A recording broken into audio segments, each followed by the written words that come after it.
Welcome to Not Made to Be Subtle, the podcast that will ignite the flame within women just like you.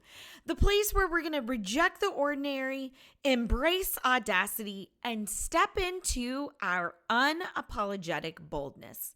I'm Caytie Langford, real estate investor, motivational speaker, champion of women, and your guide on this journey. In a world where societal expectations often tell women we've got to calm down, be quiet, be more subtle, we are here to say absolutely not, no more. No, this podcast, this is going to be your place, your sanctuary for unfiltered conversations with badass women who dared to ask, is this it? And then decided to go after more. I've spent decades empowering women from corporate America, nonprofits, and now in the real estate industry. The truth is, my mission in life is to inspire, motivate, and impact the lives of women. I want to help them gain confidence and take massive action. And now I want you to join me as we explore stories of courage, resilience, and transformation. But we're not here to just inspire you. No, we are here to propel you into that badass version of yourself that lies within you. You see, Not Made to Be Subtle is going to be the place where we are going to absolutely celebrate the wins. But we are also going to talk about the messy middle, that place that sucks when we're right in it, but it's the place where real growth happens. I'm Caytie Langford. I've been through my fair share of wins, and I certainly have been in the messy middle. Together, we're going to dive into riveting stories. We're going to have unfiltered conversations, and we're going to give you actionable advice that will transform you into the unstoppable force that you were created to be. So stay tuned for this episode of Not Made to Be Subtle, because you, my friend, you were never made to be subtle. Today, we have the pleasure of diving in to a story that is just so extraordinary. I am honored to bring it to you. Today, we are going to be talking with Veronica Torres Hazley, a true powerhouse and the CEO of Torres Hazley Enterprise. It's a collective that breathes life into community and well-being. And I will tell you that Veronica's portfolio, it reads like a manifesto of impact. From the V12 Yoga Studio to Workplace Fit Co., Redbird Rising, and her self-care brand, Healthy Latina Lifestyle, she is absolutely a force to be reckoned with. Now, just like your own journey of twists and turns, Veronica has had hers.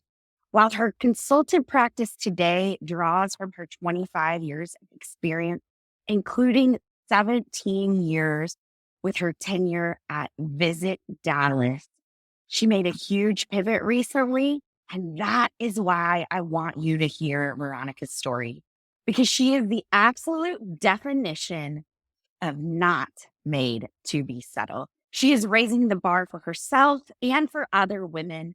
And today you're going to hear exactly how she went from the journey of, is this it?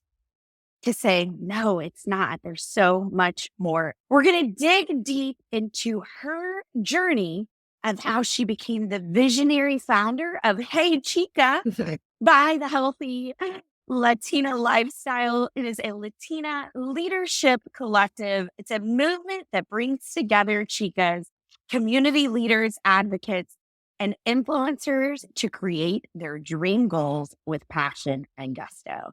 So let's get started, because this is going to be a phenomenal conversation. Veronica, welcome to Not Made to Be Subtle. I'm so excited. The way that you explain my bio, I need to hire you to introduce me every time. Is it so fun when we hear our bio back to each other that you're like, oh yeah, I did all of those things. And what's crazy is I didn't list off all of the other amazing organizations, companies, etc., that you have been associated with. I mean, it's like good housekeeping seal of approval after seal of approval. We've known each other for a while now, about 10 years. Not really super close, but really know more of each other than having this past summer. We had the opportunity to share the stage at an organization's women's leadership event. And what I found in you and what I was reintroduced to was this woman who could have sat back on her laurels. You had this phenomenal career with Visit Dallas. You did some amazing things. You worked on great partnership, great opportunities here, and gave Dallas visibility. But you are on a completely different journey. And so we'd love to hear, how did you pivot those moments where you were working for someone else to actually leading your own movement and creating business after business after business? Well, I mean, it's not easy. It's not easy, right? When you do things like that. And it honestly, it's not voluntarily. The pivot comes when you have to do something and you have to move. Like there's no other option, Yeah. right? When things happen. And you know my story. I was laid off from Visit Dallas during COVID. And actually like 80 or 70% of our staff was laid Yeah. off. So for me, it wasn't a pivot that I decided, oh, I'm gonna go ahead and leave this job and, have my way to do that. Was part of our layoffs during that time. And at that point, right, you're just like, oh my God, what am I gonna do? And I've been working since I was 15. So I've never not had a job. So for me, taking some time off and sort of recalibrating, like, what is my life really about? What's purposeful? What's meaningful? And the great thing, the silver lining for me was the whole world was going through this pivot and in this transition. It wasn't me happening to me. This was happening to anyone in the hospitality industry and tourism because no one was gathering, no one was flying, no one was meeting Yeah. up. So for me, it was a transition and a pivot that the whole world was having to do. So I didn't feel so alone in that sense, although I felt alone in what was Yeah. happening to me. But I'm that girl. I was voted most optimistic in high school to think this is great. Now what's the play, right? What am I going to do from here? But still allowing myself to go through the process because it was a grieving process as well. I'm not going to deny that with everything like a divorce, laying off. There's stages in grieving that has to take place in order for me to reestablish a new foundation of what my new norm was going to be. It's crazy that you bring this up because from 2016 to 2022, I was a coach. And most of the coaching that I did was with women in their careers. And I would tell them, you're going to experience grief. And nobody believes me. And I went through that same thing when I left fundraising, when I left my nonprofit career and went out into my own. So one of the things I'd love to understand though, because a lot of women that I talk to, it's become a choice for them. When they make a pivot, it's a choice. For me, it was a choice. It was, this is no longer serving me. I'm going to go somewhere else. But it wasn't your choice. We obviously were living in, of course, unprecedented times, to go back to that big 2020 phrase that people said over and over.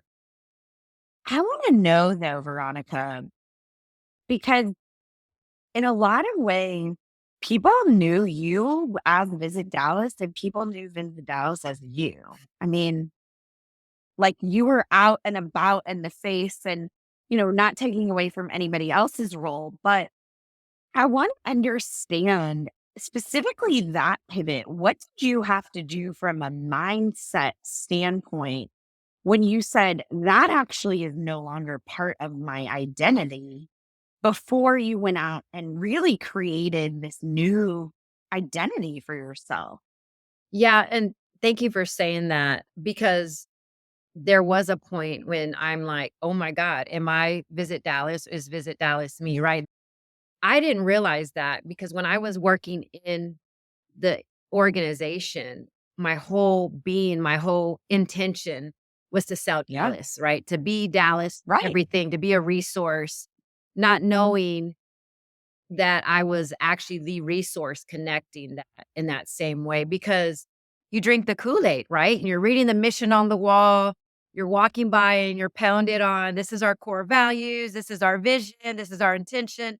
And when you work somewhere for 17 and a half years, right, it becomes you are the thing. And I was just doing what I was thoughtfully supposed to do. I was supposed to connect the Yeah. community to the brand, not knowing that it was my relationship building that actually connected the brand to, to the mission. It Right. wasn't until I started Hey Chica, which I actually started before I left Visit Dallas. And my whole intention was, I'm going to bring a whole bunch of some friends of mine that want to have a little group. It was nothing formal, Yeah. right? It was just me saying, you know what? I'm tired of not having training for people who were in the director level or on their way to C-suite that look like me, right? I'm speaking Yep. predominantly for the Latinas in Dallas. I was like, there's a gap. I don't see them at the DIFA, the black tie. I don't see the Yeah. women that, not because they weren't invited, they didn't know about it half the time. They didn't Right. know what was out there, right? They were kind of slowly working in their little communities. So Hey Chica, that was the birth of that. And then when I hosted Hey Chica on zero budget, on relationships, I saw what I had built over 17 years. I saw the women show up for me, not for Visit Dallas. They showed up because they wanted a sisterhood. They wanted the relationship. They wanted to invest in themselves. That is the first time I realized that I wasn't Visit Dallas, and people didn't like me because of where I worked, right? Most times, like, oh my God, you work for the Mavericks. Somebody wants a Maverick ticket, so they're your friend, or Right. a hotel connection, so they call me. So for the first time, I realized when I started Hey Chica that it wasn't my job that was opening the door, it was my relationship. And that was a huge shift. And I had separated that identity at that moment when I started Hey Chica, but it had taken me 17 years to understand that relationships move at the speed of, progress moves at the speed of relationships. And Yeah. that was my aha moment. So, what I heard that I want to make sure every single woman is listening to is that you identified things that wouldn't have happened without you. So often when we're in roles, whether they are in our corporate roles, our entrepreneurial journey, even in volunteer roles, we are very good as women at giving away the credit to the team, to the other people. And you not only realize that relationships are key, that I can move as quick as I want with relationship, but you also realize that it wouldn't have happened without you. Like it wasn't somebody else on the team. It wasn't a Bob or a Sally on the team that was doing that. It was Veronica. So if Veronica was not in the equation, those things wouldn't have worked. Tell us a little bit about that path and how you started to carve out the path as not just, hey, this is the side thing that I do with my girlfriends that's fun, but really as an opportunity to make money, to continue to build that impact, to build your brand and the business and impact the lives of so many women. It actually came with my work with diversity and inclusion. This was what I was doing for Visit Dallas early on before DEI was a thing, right? So that's what I Mhm. was initially hired on to do at Visit Dallas. So during that time, I didn't even have a playbook, right? They said, here's your office. You're the DEI person. We want more diverse conventions to come to the city. Figure it out, right? This is our number. You need to meet this goal. It wasn't until I got involved in that industry, and then I started to get involved in communities that had sort of their own tribe, right? And I'll Yeah. credit to my LGBTQ. Back then, it was just the gay community. We didn't have all the Yeah. acronyms now. This was 20 years, 17 years ago. And I was involved in helping start the now LGBT chamber. Wasn't existent. It was just the Stonewall. So I was involved in that. And I started to see how the community created their own movements, how they mobilized and how they came together to change things. And I noticed that I remember the day I was sitting on this board for the International Gay and Lesbian Travel Association. It was my first international board that I was so honored to serve. And they were Yeah. talking so progressive about impact, data, and because for them to mobilize and for that community to put a stake in the ground, they were driven by data to show the numbers behind the impact. Yeah. And they And 20 years ago, people in that yeah, space, we weren't talking about data back then. no. It was just, what can we do? And Yeah. that was before the Me Too movement. Women weren't mobilizing, women weren't empowerment, and none of that was going on. And I had gone to several international conventions and board meetings, and I was like, whoa, there's something really happening here that's going to be big. Right. And I felt it. I Yeah. felt the energy of it. I was in the room and I thought, oh my God, this is what's needed for, I'll speak to my own living. This is what's needed for Latinas, for single moms, Yeah. for Yeah. women. Right. And that was when I first started. I went to get my URL, Healthy Latina Lifestyle. And I thought, I'm gonna go get this because I started to see numbers. I started to see back then census numbers on the Latina demographic growing, the consumer, what the consumer looked like in 10, 20 years. And I was like, Yeah. whoa, I was never taught to see that far out when you're making business and strategy moves. I was not taught that. I was just in a room hearing it Sure. happen, right? And for me, that's divine intervention for me. I felt like I was aware, I was open, I was woke or whatever to the conversation. So I didn't miss the opportunity. So even then, Right. I knew that if I started a Latina brand, that I had an opportunity to create something that was way bigger than myself, that was impactful, that was a movement before I knew what that meant. And something in me, one of my colleagues said, you need to go and start using who you are and your experience as an opportunity in business, as an opportunity in community, and as an opportunity to create a space for yourself. And that was in Yeah. 2006. So imagine someone pouring into you like that, giving you the game before you even knew. And I've been holding on to that Healthy Latina Lifestyle URL forever. And I didn't know what it was gonna lead to until now, the start of Hey Chica, the start of my opening my yoga studio, my wellness facilities, Torres Hazley, all the umbrellas, all the facilities that I'm now managing, my husband and I. That's what came out of just that one moment being in the room, but being aware. So I was tapped in. A lot of people are in the room, but they don't catch that because they're thinking Yeah. about other things or they're self-conscious or they don't feel their imposter syndrome kicks in, all of these things when you're not open and available to receive these messages that come along the way that are basically your future talking to you saying, hey, girl, guess what? Your next opportunity is right here. Right. I was very lucky to be open into that conversation. So you got this URL. There's no such thing as Facebook. There's no such thing as LinkedIn. There's none of this is happening, right? Or at least not mainstream. No one in the mainstream is doing this. So you get this URL. And when did you launch it? When did you do something with it? Well, that was, you remember MySpace, right? So Yeah. I was Yeah. at this LGBT conference and my friend was talking about Facebook. He's like, you need to get on this. And I was like, I'm not taking on another platform. I have MySpace, right? And he said, go Back when we were coding our own MySpaces. yeah. And Yeah. before I bought the URL, I went to Facebook and started my own, my own personal Facebook page and then the URL. I went and I bought it that day. And it was crazy because it sat there for at least 3 or 4 years. I didn't do anything with it. So this just hits me in such a way, and I want to pause and make sure that women are listening. I want to make sure that the woman who has had an idea, who has had a nugget, who has had something hit her that says, you need to take action on this.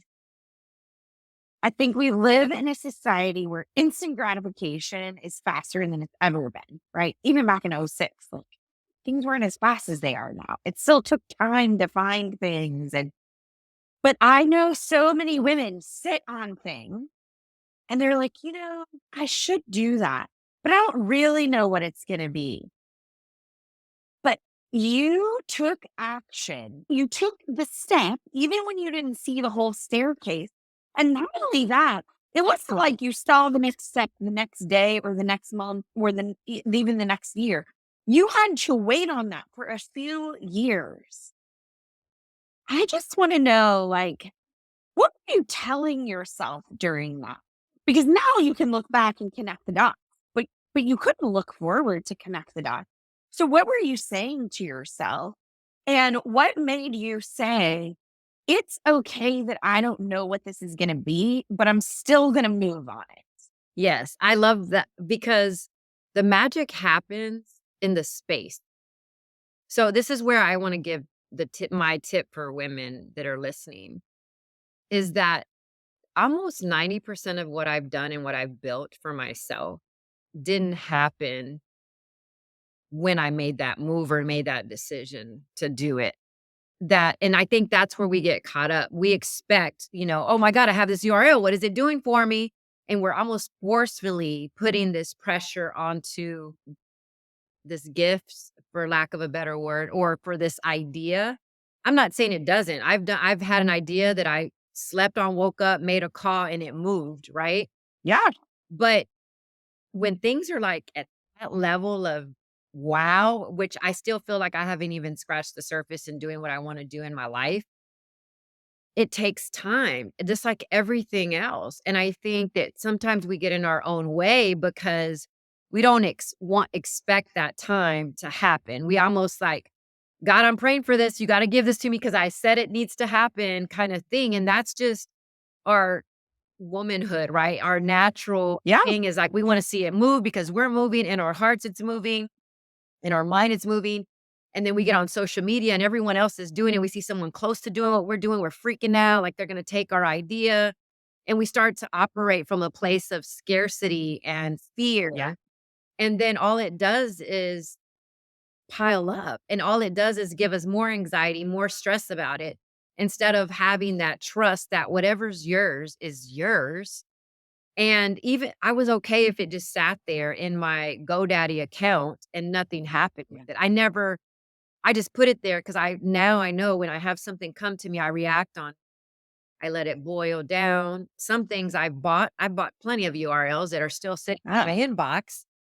But Same. right, exactly. That I'm okay with, I'm not attaching to.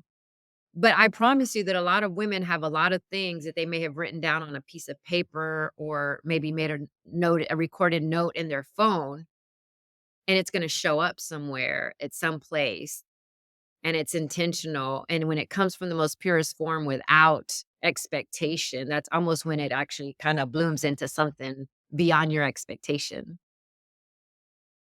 Woman, I feel that so much. I can't even handle it. So I had a podcast back in 2018. I had a podcast when podcasting was hard and I was doing a lot of it and I was outsourcing things. Like I had like a consultant in Europe. I mean, it was crazy. And I got sick of it. And so I said, no, I'm going to quit. And I had been thinking about a podcast for a while. But I was like, well, I don't know if it's going to be perfect. I don't know, and I love having conversations. So for me, this is just, wow, this is a conversation that you and I would have had, but instead there's a camera in here and there's a video recording and an audio, and we're going to put this out because we know that this could potentially help somebody else. It's crazy. In 2020, somebody must have made me mad. Somebody must have like said something to me about being subtle. Because I was going through the last few months trying to figure out what was I going to call this podcast. I had my old company, Bold Women's Society. I thought that was my legacy company. I thought that was what was going to I would be known for the rest of my life. And I expanded and changed. And anyways, that's not a part of me anymore. And so I wanted to make sure to not use words and things that were connected to my old company, specifically to respect my old partnership. And I was listening to a podcast and I was like, oh, not made to be settled. That's so good. I'm going to write that down. 3 years ago in 2020, somebody must have made me mad because I created a post in Canva that is my Facebook cover photo that says, I was not made to be settled. And like, it's hysterical to read the comments and all this. And I know I just did it because somebody pissed me off. And I'm sure it was a man who told me, like, calm down or don't be so this, whatever. So I love this. But obviously, we're here to talk about your story, not my story. But here's what I really want to know because we talked about this earlier. The thread that are just woven through everything you do, right? It's not only relationships, community, but taking care of the mind, body, and soul. And so I would really love for you to tell us, why is that so critical for women?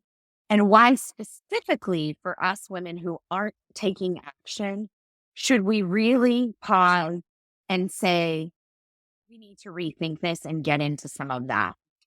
Yes. I think COVID kind of set the tone for that, right? We decided we're going to ignore our health, or we're not going to pay attention to it because we're going to try to grow in our career. We're going to take off and forget that, right? As long as my friend says, as long as I'm pooping and eating, then I'm healthy. That's been Yeah. the funny thing about that. My girlfriends would say that all the time.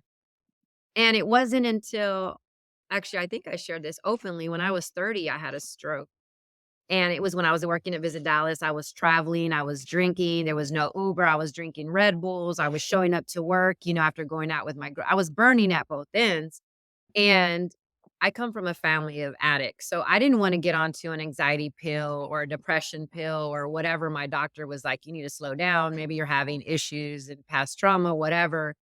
And I didn't want to do that. And I explored holistic well-being, and that was my modality, was yoga, and I thought it was cool. We would go to yoga class, and then my girlfriends and I would go to happy hour. I was like, this is defeating the purpose, right? I can't do this. And they kind of it was just a girl thing that we can hang out and do together. Well, I stayed in the class and I ended up, buying a package, and I thought, I want to teach this. Just like most women I know, A types, like, I want to know everything about this. Yeah. And then I'm not just going to be a part, I'm going to be the leader.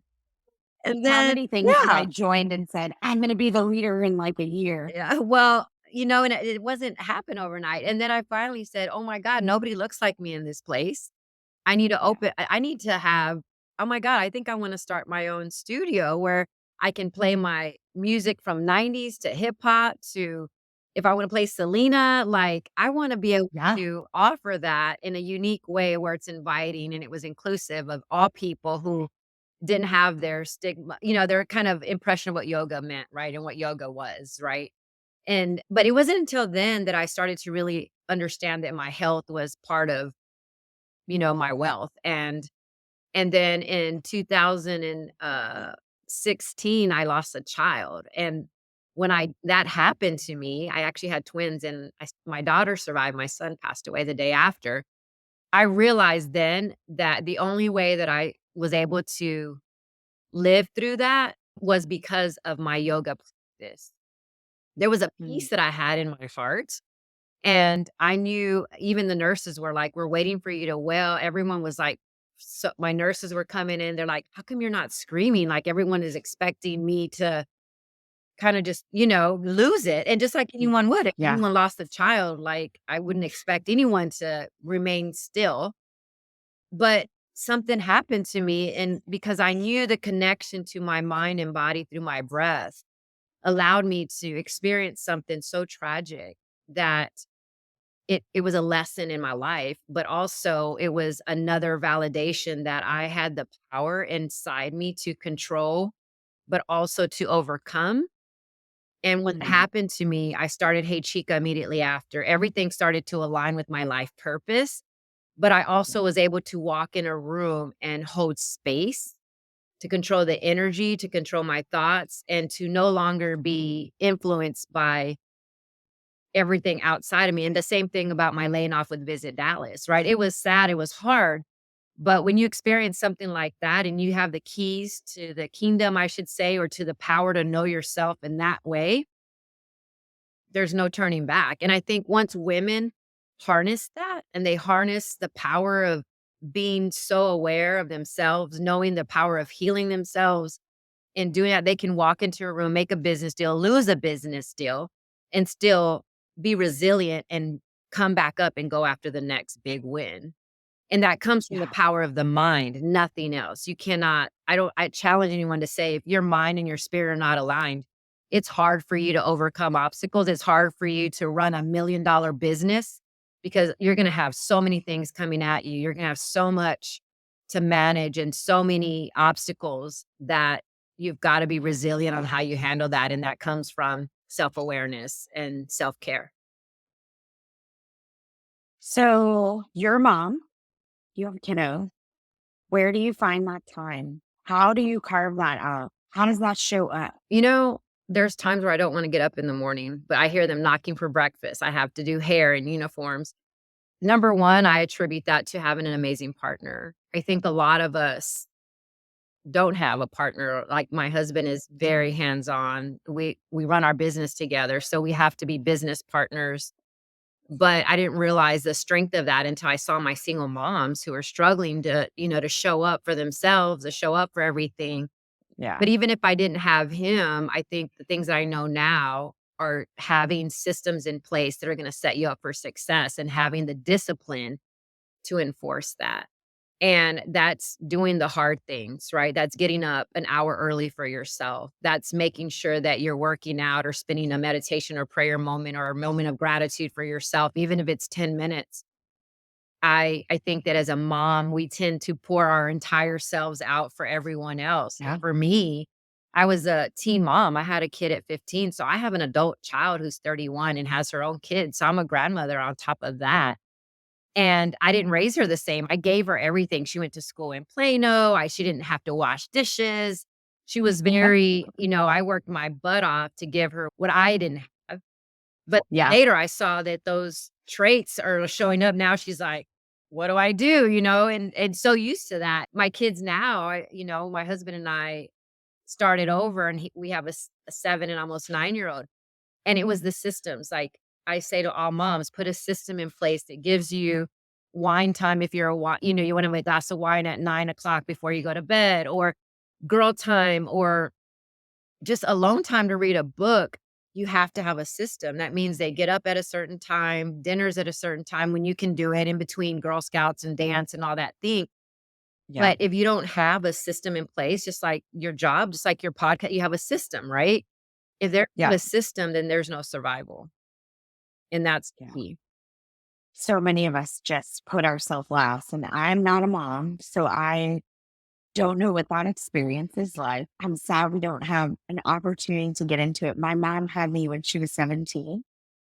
I very much understand what it's like to be your daughter. My brother and I are 15 years apart. I would say that some like just traditional life skills, like my mom didn't make me do. Like, I hate doing laundry because even in college, I would bring my laundry home. My brother is 28 years old and he has far surpassed me on some of those things. Luckily, I've been able to outsource a lot in my life, but I digress. If you were able to, grab a woman who is standing where you are standing, who has this thought, who has this idea, right? Because the things that you're doing, these are big things: movement, mobilizing, community. Like, this isn't like some small little itty bitty thing that you're doing, right? It is big. What would you say to a woman who is thinking, I have an itch, I'm afraid to scratch it because I don't know what will happen? What would you tell her to do?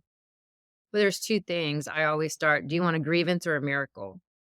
And you ask yourself. Ooh, tell us more about that. So everything is like, it's gonna still itch forever. I mean, are you willing to have that itch forever and it be a thorn that you're kinda just skating around, or you know what I mean? And when I say that in a grievance or a miracle, that you have the decision to make on, do I want to stay here and be that person that's always like, oh, I had this idea a long time ago and it's a grievance because it never came to fruition? Or do you want a miracle and say, wow, like amazing, right? When we all experience a miracle, and I know we all have in small and large forms, I think that that is the magic, right? And it's the trusting in yourself to know that it may not work out. And that's okay though. Like, don't attach to that. But what you should attach to is that something is calling you in your heart. Your heart is calling you to do something. And what are you going to do with that? The other thing is, I've had a lot of great ideas, a lot of itching, right? That I saw, Right. that I saw someone out about in my community networking. And I thought, oh my God, I have this idea. I think you would be amazing if you took this on and made it yours. And that person went and built their own empire with it. And I think as women, we get really scared that someone's going to take our glory and our fame and our money and our idea. But sometimes these ideas come not just for us to build and to establish, it's for us to pass through the experience of it and lend it and give it as a gift. And then the gift is in the giving for me. Like, try it out, find someone who's doing it. Like, it doesn't have to be yours. And the work around it, I think that's where women kind of hit their head against the wall, is we know the work that it takes. So that deters us and Right. makes us sit still and do nothing. Right. So the pain is greater to do nothing than it is to take on the challenge to me. It's like working out, whether you do or you don't, it's the same result. Right. And so have a different mindset, a beginner's mind with it. Like, ask yourself, does this belong to me? Do I have to do this? Is this an itch I want to do? Why not partner with someone or find someone who's already doing it? Spend some time with that person. Like, it's okay to collaborate just so you can get a better understanding and a clarity if it belongs to you or if it's something that's an idea that you need to pass on. But if you want to take it on, like, figure out like what's the cost of losing it, the grievance or the miracle. If it's maybe it's 2 months of your life to see if it's something that you should pursue, then take on the 2 months because the time is flying. Honestly, most of the time when I start something, it's not what I end with. The journey is the destination. Not, I mean, the journey of it is where the growth Yeah. is. It's not the landing of like, okay, I wanted a yoga studio and here's my yoga studio. So I finished dreaming. I have so much corporate wellness that came out of that. My corporate wellness company, Workplace Fitco, has grown exponentially because I had the credibility of having a brick and mortar. The brick and mortar was Mm. my only small closed-minded thought that I just had a yoga studio. But what I grew from that, what happened as a result of, was way more than I imagined. So your idea is not the start and not where you'll probably end, most likely. It's the discovery of what comes while you're doing that. So don't cheat yourself because there's a lot of things that are coming to you, but you have to be accepting to that and open to receive that message. If any of you are in Dallas and you have the opportunity to see Veronica speak, she does a ton of speaking here in town. She also leads a lot of panels and moderates things. And just get in the room with this woman because her energy is palpable. She has a calmness about her, and it is both a calmness and an excitement that you're like, I need to be around you more. I love this idea of a grievance or a miracle, and that has just opened my mind up into so many things.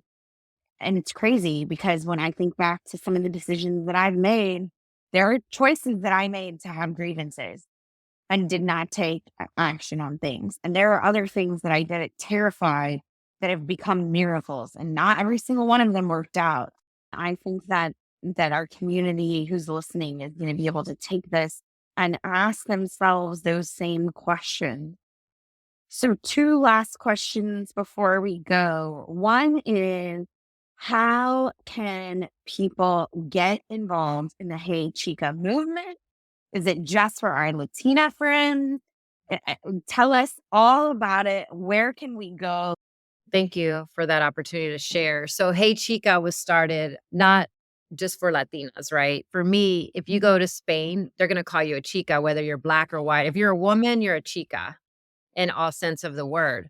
So for me, it was like, hey, girl, but it was using my narrative and my lived experience. So inviting someone to be a chica, and I have a lot of women who are not Latinas that attend the event because the influence of what it does to you is more so fulfilling. So, hey, chica is, hey, girl, I see you, and acknowledging that.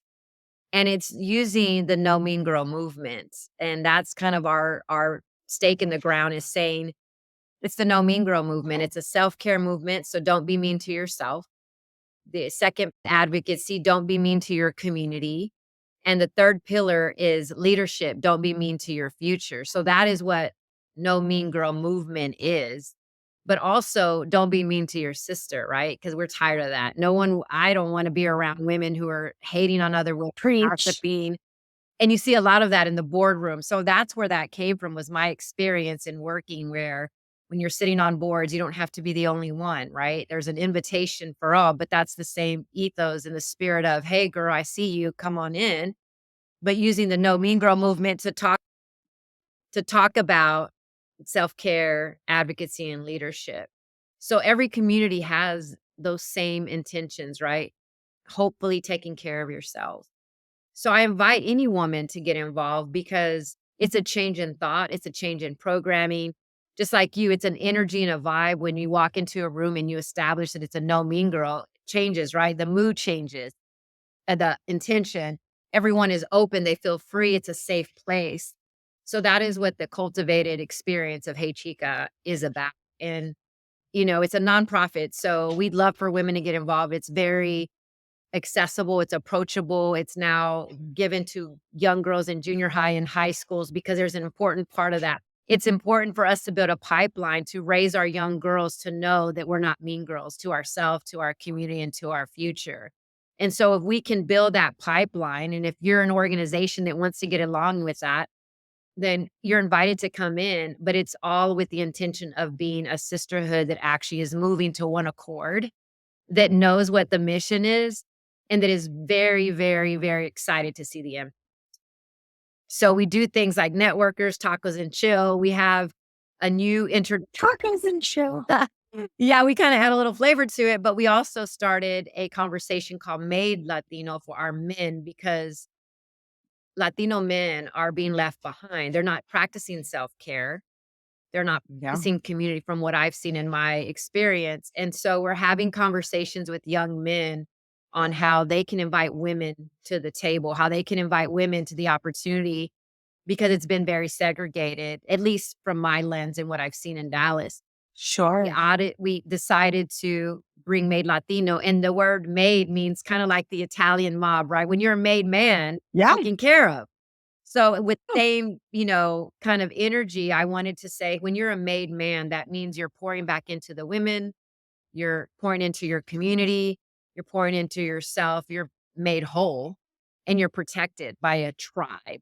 So that's where Made Latino comes in. And everyone loves when I kind of bring that up. But like I said, everything I've done has been intentional, and it's supposed to evoke emotion and love and spirit and energy. And I think that's what Hey Chica does. So if you ever come to one of our conferences, it's coming up May 2nd. We're celebrating. Okay. May 2nd. Here in Dallas? Yes, it's in Dallas. It's going to be at the Okay. Lehman Hotel. And it's relaunching our leadership summit after COVID. So it's been 3 years since we've met for our leadership summit in person. So I know this is going to be special, and a lot of women are waiting for this to happen. And we can't wait to engage with women. So if you're listening to this and you want to be a part of it, you can go to heychica.org. You can follow us on Hey Chica Movement. If you Google it, you're going to see all the articles and all of the community stuff we're doing. We're really excited about it. We're passionate about it. And we know that it's something special that is a real big movement that everyone's invited to join into. All right. May 2nd, we're marking our calendars. That sounds like a room.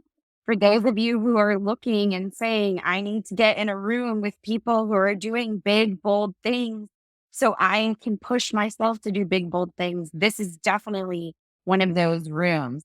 And then where can people find you? Yeah, absolutely. I am very much a big supporter of LinkedIn, right, for business. So if you want to follow me, it's Veronica Torres Hazley. Also, Healthy Latina Lifestyle is every handle for everything that I do. So you can find me on Instagram. I do a lot of workshops at my yoga studio, which is V12 Yoga. I'm doing one tonight for the new moon. I'm one of those girls that is all about energy. So I hold workshops. I do vision board workshops. I do a lot of that, but everything's posted on Healthy Latina Lifestyle.